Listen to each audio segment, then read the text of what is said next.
प्रिय विद्यार्थियों, आज हमें आपके जो पद्यांश में पद्य भाग में जो रहीम जी का जो उनके पद दिए गए हैं, उनमें रहीम जी के पदों में आखिर कौन कौन से आयाम हैं, साहित्यिक दृष्टि से उनमें किस प्रकार से भाव डाले गए हैं, तो हम उनके बारे में देखेंगे। रहीम जी के जो पद है, काव्य है, उसमें भक्ति, श्रृंगार,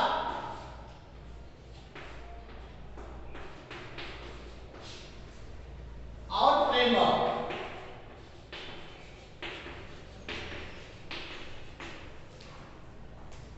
रहीमदास जी ने जितने भी पद रचे हैं उनमें उपदेश तो है ही, इसके अलावा भी उन्होंने मुख्यतः जो उनकी काव्य में जो निकल के आती है वो भक्ति प्रचुर मात्रा में नजर आती है और श्रृंगार का अनुपम दृश्य देखने को मिलता है। और प्रेम की तो कहने क्या, उदात्त भाव से प्रेम की उनके पदों में श्रृंखला मिलती है, एक ही नहीं श्रृंखलाबद्ध मिलते हैं। हिंदी साहित्य की भक्तिकालीन कवियों में इनका बहुत बड़ा स्थान है। अब्दुल रहीम खान खाना का विशेष महत्व है। ये काव्य के क्षेत्र में भारतीयता से ओतप्रोत व सहृदय कवि थे। सूफियों का इन पर प्रभाव पड़ा, जिससे काव्य रचना जगत में ये मुसलमान से अधिक, मुसलमान होते हुए भी हिंदू नजर आते हैं, हिंदू ज्यादा ज्ञात होते हैं। इनके किसी भी काव्य को देखें तो भारतीय प्रेम, भक्ति, श्रृंगार, सभ्यता, आचरण, अनुभव इत्यादि के निर्देश मिलेंगे, दर्शन मिलेंगे। भारतीय संस्कृति और धर्म का उदात्त रूप इनके पदों में व्यक्त हुआ है। रहीम की धार्मिक सहिष्णुता और उदारता का स्वतः ही पता चल जाता है। इनका व्यक्तित्व आदर्श व श्रेष्ठ गुणों से मंडित था। इनका व्यक्तित्व बहुमुखी प्रतिभा का धनी था। फलस्वरूप इनके काव्य में ज्ञान, श्रृंगार, नीति, प्रेम, भक्ति इत्यादि समन्वित सभी भावों का समन्वित रूप देखने को मिलता है। तो सबसे पहले इनके पदों में जो देखने को मिलता है या इनकी व्याख्या नजर आती है वो है सबसे पहले भक्ति भावना।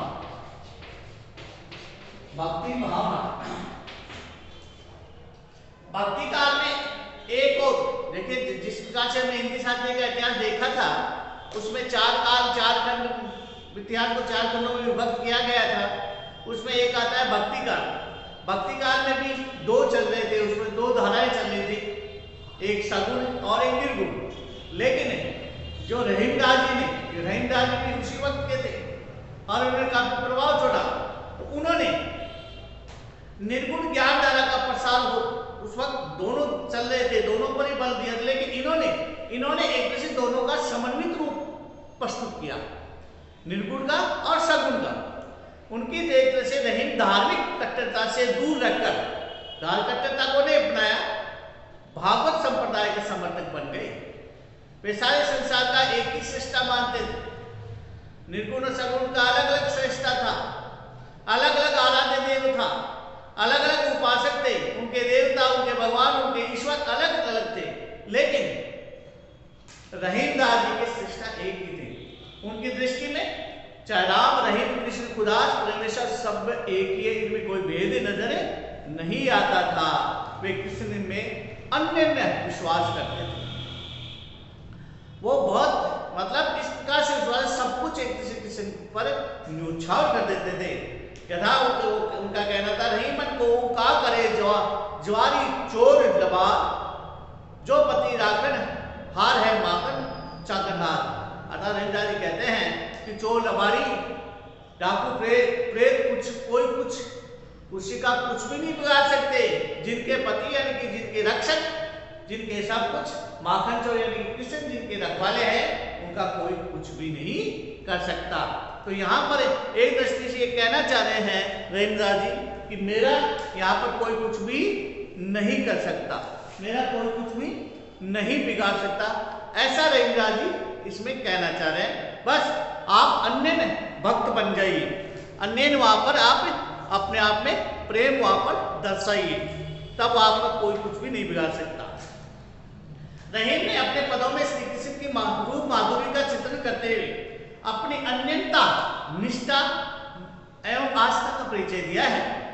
उनकी जो कृति है मदनाष्टक, मदनाष्टक,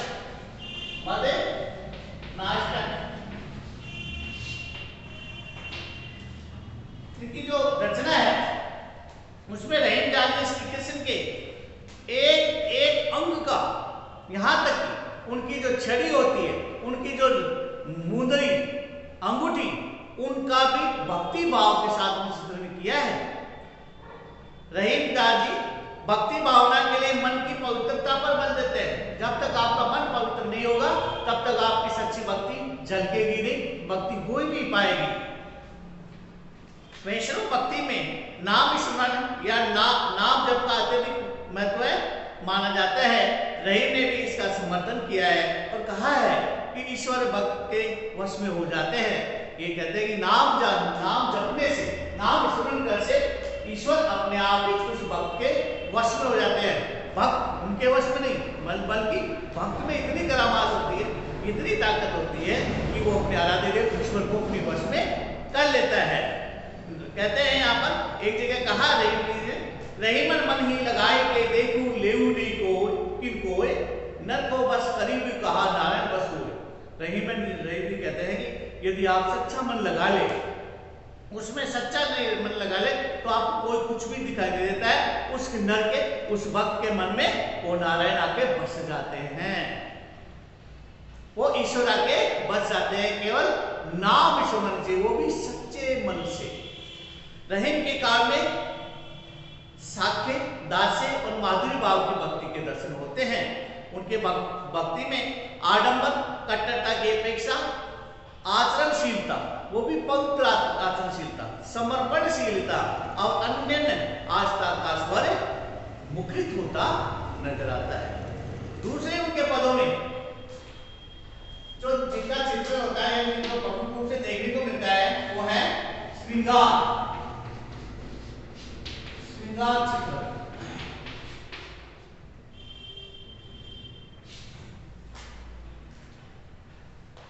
नगर शोभा, बरवे नायिका भेद, मदनाष्टक और श्रृंगार सौराष्ट्र में रहीम ने श्रृंगार का मनोहरी चित्रण किया है। इनके श्रृंगार चित्रण में अश्लीलता जरा भी नहीं है, वह मर्यादित है। बरवे नायिका भेद में बिना लक्षणों के ही नायिकाओं के भेद बतलाए गए हैं। नायिका भेद प्रसंग में रहीम ने जहाँ संयोग श्रृंगार की व्यंजना की है, वहां वियोग श्रृंगार की विभिन्न अवस्थाओं का भी मनोरम चित्रण किया है। रहीम ने बरवे नायिका भेद में विरहणी नायिका की मना स्थितियों का चित्रण करते हुए प्रकृति को उद्दीपन में प्रस्तुति किया है। यानी प्रकृति में उनमें एक तरह से प्रेरणा, उसको उत्साहित करने के लिए प्रकृति का भी सहारा उन्होंने लिया है। रहीम ने विप्रलंब श्रृंगार का मार्मिक चित्रण किया है। उनकी गोपियां प्रियतम मोहन का दर्शन पाने के लिए तरसती है और उन्हें एक एक पल कल्प के समान लगता है। ऐसा कहते हैं वो, बिन देखन कल नाही बिन अखियान, पल पल कटत कलप सो अहो सुजान।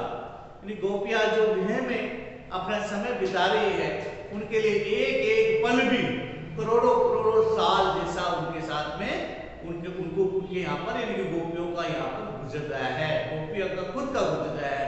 इतने अन्य प्रेम के भक्ति वो गोपियां रखती है और ये खुद अपने पदों में उनका बखान करते हैं, उनका चित्रण करते हैं।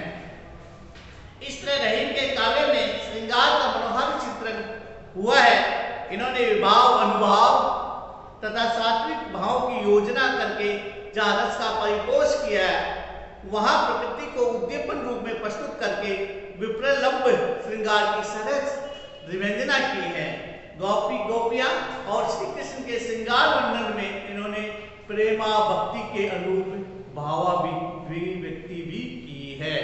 यानी कि जिस प्रकार से श्रृंगार है उसी प्रकार से प्रेम का वर्णन भी इन्होंने अपने पदों में पूरा पूरा निभाने की कोशिश की है। तीसरा जो इनके पदों में जो निकल के आता है, यानी कि जो विशेषता निकल के आती है, वो है प्रेम भाव का वर्णन। प्रेम भाव का वर्णन। रहीम के काव्य में प्रेम का भाव का अच्छा चित्रण हुआ है। उन्होंने प्रेम मार्ग को कठिन बतलाकर उस पर चढ़ पड़ने वाले को बार बार सचेत किया है। प्रेम कोई साधारण वस्तु नहीं है, साधारण एक चीज उपाय नहीं है, साधारण साधक उस पर नहीं चढ़ सकता, साधारण व्यक्ति के बस की बात नहीं है। वो कहना क्या चाहते हैं, उदाहरण के माध्यम से कहना चाह रहे हैं कि जो व्यक्ति मोम के बने घोड़े पर चढ़कर आग में चलने की हिम्मत रखता हो, तैयार हो, वही प्रेम के मार्ग पर चल सकता है। चारों तरफ आग है, मोम है, मोम आग मोम को पकड़ेगी, जला देगी। प्रेम में भी क्या है, जलना है। प्रेम में क्या है, आत्मसमर्पण है। रहीम ने प्रेम भाव की तुलना विभिन्न उपमानों से की है। उनके अनुसार प्रेम वह अग्नि है जो हृदय में सुलगती रहती है, परंतु उसका धुआं बाहर प्रकट नहीं हो पाता है। इसका सच्चा आनंद उसे ही मिलता है जो उस स्थिति को भोगता है। इसका वर्णन नहीं किया जा सकता कि आखिर प्रेम कैसा है, कितना है, कैसा उसको कष्ट दे रहा है, कैसा उसको अच्छा लग रहा है, जिसके अंदर प्रेम की अग्नि जल रही है। एक उदाहरण के बाद इनसे कहना चाह रहे हैं, अंतर्दाव लगी रहे, धुआं न प्रकटे सोए, के जिए जाने आपनु जा सिर बीती हो। प्रेम का बखान नहीं किया जाता, उसकी अग्नि अंदर लगी हुई रहती है, आग बाहर नहीं दिखती है, धुआं बाहर नहीं दिखती है।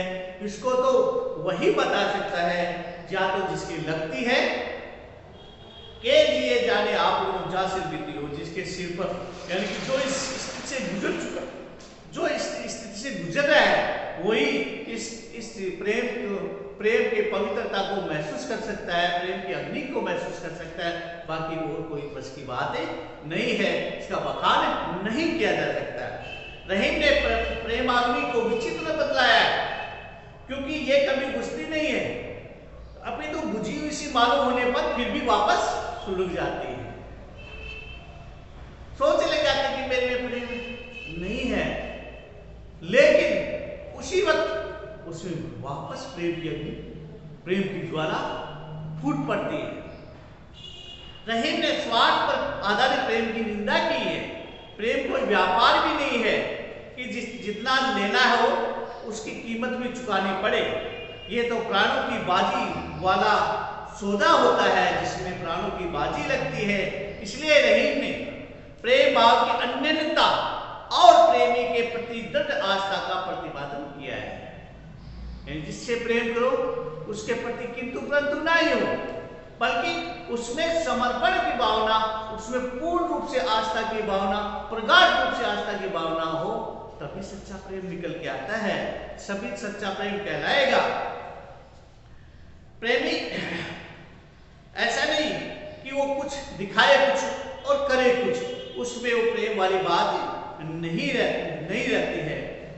रहीम में एकांकी प्रेम को तुच्छ, एक तरफ के प्रेम को तुच्छ माना है, ये तो अन्योन्याश्रित को श्रेष्ठ बतलाया है। यानी प्रेम एकाकी नहीं होता है, प्रेम दोनों तरफ से ही होता है, तभी वो पवित्रता झलकेगी। एक तरफ का प्रेम नहीं रहेगा, दोनों तरह की समर्पण की भावना रहेगी, तभी वो पवित्र प्रेम कहलाएगा। तभी तो ईश्वर को एक भक्त अपने में वश में कर लेगा, क्योंकि वहां पर ईश्वर भी उस भक्त के प्रति प्रेम दर्शाता है। सच्चा प्रेमी तो अपने प्रियतम के बिना जीवित नहीं रह पाता है। बिल्कुल भी यदि सच्चे मन से अपने प्रेमी को चाहा है, उसमें ध्यान लगाया है, तो वो कदापि जीवित नहीं रह सकता, क्योंकि वह अपने प्रेमी में जिससे प्रेम करता है उसमें हमेशा खोया रहता है। जबकि स्वार्थी जो प्रेमी होती है वो दूसरे के प्रेम से अपना मन बहलाता रहता है। तो स्वार्थ जो पूर्ण जो प्रेमी है, कभी ये रहीम राज यहाँ पर कहना चाह रहे हैं कि स्वार्थ यानी दिखावे के प्रेमी ढोंगी लोगों से हमें बचना होगा। तो संक्षेप में एक तरह से इनके काव्य में भक्ति भावना जैसी अन्यता तथा उदारता का चित्रण हुआ है और जो कि बहुत ही प्रशस्य है। रहीम ने श्रृंगार चित्रण में मार्मिक भावों की अभिव्यक्ति की है। उनके श्रृंगार वर्णन में रीतिकालीन कवियों को पर्याप्त प्रेरणा मिली है।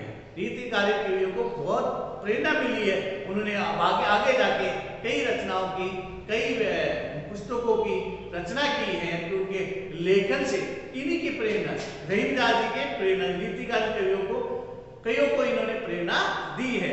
प्रेम भाव के वर्णन में भी रहीम बेजोड़ ठहरते हैं। इन विशेषताओं के आधार पर कहा जा सकता है कि रहीम ने अपने काव्य में भक्ति, श्रृंगार, प्रेम भाव का सभी का एक तरह से समन्वित रूप प्रस्तुत किया है। अपने पदों में सबको ही समेटा है और बहुत ही मार्मिक तरीके से समेटा है। एक तरह से उपदेश देने की दृष्टि से इनके दोहे और प्रेम पर, भक्ति पर, श्रृंगार पर इनके जो पद है वो वास्तव में विलक्षण है, जो कि बाद में आने वाले कवियों के लिए एक तरह से प्रेरणा स्रोत रहे हैं। तो आप जब भी इस प्रकार से प्रश्न आए तो आप निश्चित तौर पर इनके उदाहरण सहित आप उत्तर देने की कोशिश करेंगे। धन्यवाद।